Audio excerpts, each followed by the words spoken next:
On the morning of April 13th, 2011, a young nursing student disappeared from her family home in rural Tennessee. There was no forced entry, no sign of a struggle inside the house, no alarm raised immediately. What there was a scream, and someone pretending to be law enforcement. Holly Bobo was 20 years old. She was a nursing student at Dyersburg State Community College. She lived with her parents in a quiet, wooded area near Parsons, Tennessee. Friends described her as kind, trusting, and close with her family. She didn't live a dangerous life. She didn't take risks, and she had no reason to vanish. That morning, Holly was home alone. Her parents had already left for work. She was scheduled to attend class later in the day. At around 7:30 a.m., Holly spoke on the phone with her boyfriend. Nothing about the conversation suggested fear. Nothing suggested urgency. Minutes later, everything changed. Holly's brother, Clint Bobo, was home that morning. From inside the house, he heard a scream, then another. He looked outside and saw something deeply confusing. In the driveway, near the edge of the woods, Holly stood with a man dressed in camouflage. The man appeared to be restraining her. At first, Clint assumed it was law enforcement. The man looked official, authoritative. Holly appeared upset, but not panicked enough to scream again. Clint hesitated. That hesitation would haunt him forever. Moments later, Holly screamed again. This time, Clint realized something was wrong. He grabbed a gun. He ran outside. By the time he reached the yard, both Holly and the man were gone. Vanished into the woods. Police were called immediately. Search teams flooded the area. Helicopters scanned the forest. Hundreds of volunteers combed the terrain. But Holly Bobo was nowhere to be found. At first, investigators believed Holly had been abducted. The question was by whom and why? The impersonation of law enforcement became a central focus. Who would dare to pretend to be police? Who would have the confidence to do it in broad daylight? And who would know Holly well enough to approach her without immediate resistance? As the investigation expanded, suspicion fell on people close to Holly. Former boyfriends, friends, local men known to hunt in the area, anyone who owned camouflage clothing. The suspect pool grew fast. The case exploded nationally. Holly's face appeared on news broadcasts. Reward money was offered. Tips poured in. Most led nowhere. For months, investigators found nothing. No body, no weapon, no confirmed crime scene. The woods swallowed every trace. Then, years later, the case shifted. In 2014, investigators announced a major development. Human remains had been discovered in a remote wooded area nearly 20 miles from Holly's home. Dental records confirmed what everyone feared. They belonged to Holly Bobo. The discovery brought grief, but it also brought urgency. Now it was officially a murder.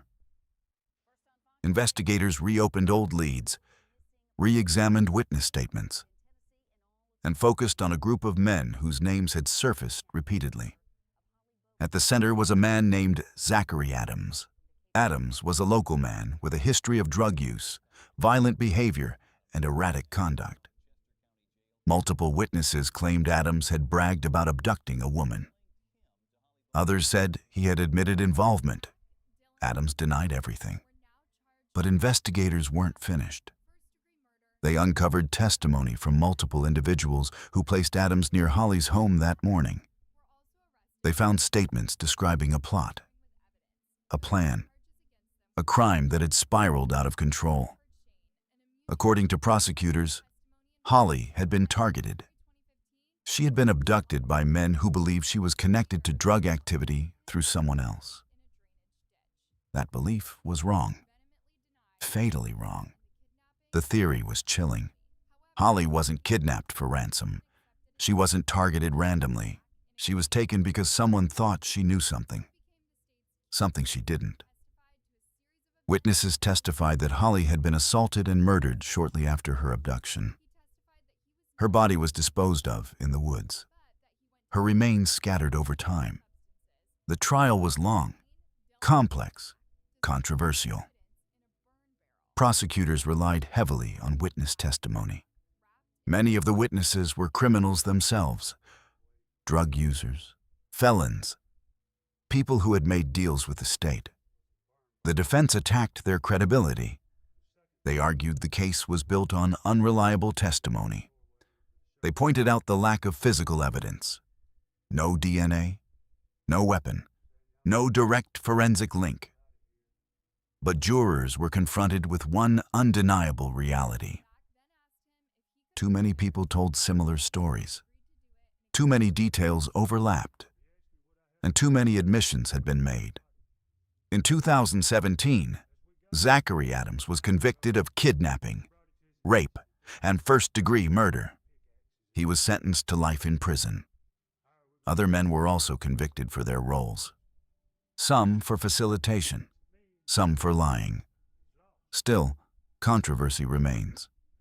Some believe the case was solved. Others believe questions remain unanswered.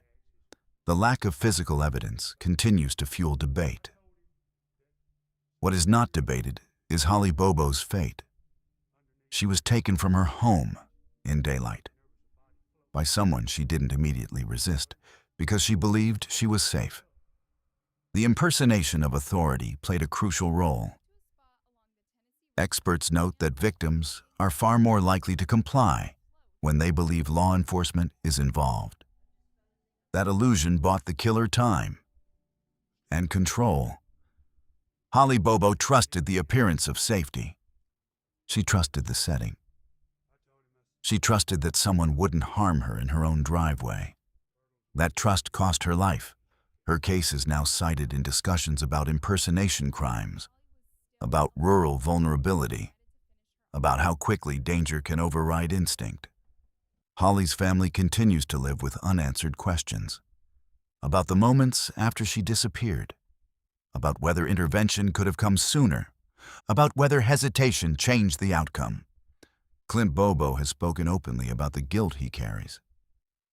He hesitated because he believed authority was present, because society teaches us to trust uniforms, to trust appearances.